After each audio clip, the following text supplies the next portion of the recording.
Are you worried about PMP application audits and want to make sure you avoid any pitfalls? Or have you failed the PMP audit and looking for an answer? Hey everyone, Andrew here from PMAspirant. I have helped many students get PMP applications approved since 2018. Today I'm going to share with you the 4 common mistakes that can lead to a failed PMP application audit and, more importantly, how you can avoid them. The first 2 mistakes are easier to fix and the last 2 mistakes tend to require more effort, so please pay attention. Let's get into it. Mistake number 1. Domains are not included. The first mistake we see often is not including the project domains properly. PMI requires that your project experience covers the 5 domains: initiating, planning, executing, monitoring, and controlling, and closing. In this case, the applicants submit their project experience without clearly outlining these domains.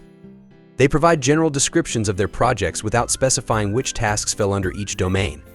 This makes it difficult for PMI to verify that you've managed a project through all necessary phases. To fix this, make sure you clearly outline each of the 5 domains with their specific deliverables and the project management methodologies you used.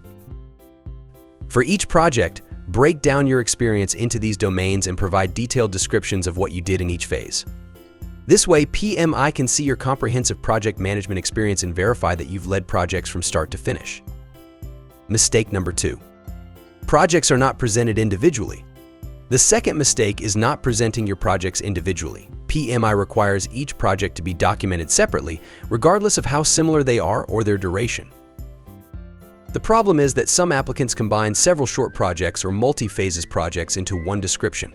They might think that grouping similar projects together will simplify their application or worry that similar projects may seem repetitive, but this goes against PMI guidelines and makes it harder for PMI to assess each project's specifics.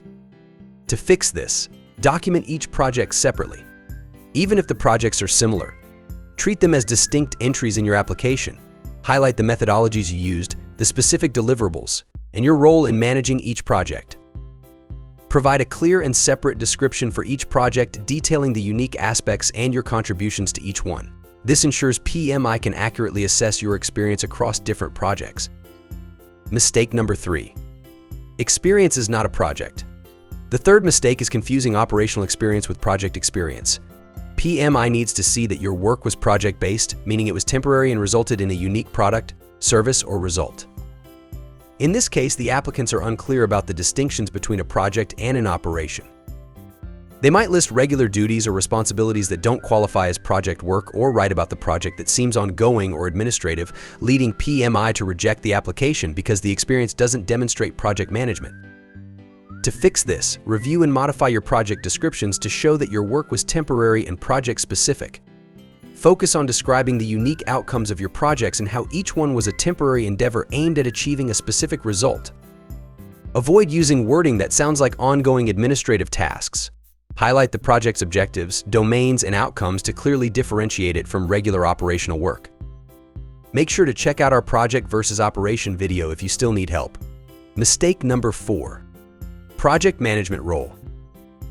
The fourth mistake is not clearly demonstrating your role in leading and directing projects. Your application should focus on what you did as a project leader, not just what the team did. One problem is the applicants write about the project mostly in a passive tone, which makes it hard for PMI to determine the applicant's involvement in the project. Or some applicants focus too much on team activities. They might describe the overall project work, the team activities, without emphasizing their leadership role, making it unclear whether they led the project. To fix this, you can use an active voice and clearly describe your leadership role. For example, changing the passive voice from "the project plan was updated" to the active voice "I updated the project plan" will clarify your role in the project. You should detail the specific tasks you performed to guide the project to completion. While you do not need to have a project manager title, you do need to show that you led the project. Highlight areas where you took charge, made decisions, and directed the project's progress. Emphasize your role in leading the team and ensuring project success. Also, check out our PMP without project manager title video if you do not have a project manager title. There you have it, the 4 common mistakes that can lead to a failed PMP application audit. Avoid these pitfalls, and you'll be well on your way to getting your PMP certification. If you found this video helpful, give it a thumbs up and subscribe to PMAspirant for more tips and guidance. Also, let me know in the comments if there are other PMP application rejection reasons you'd like me to cover. Thanks for watching, and best of luck with your PMP application.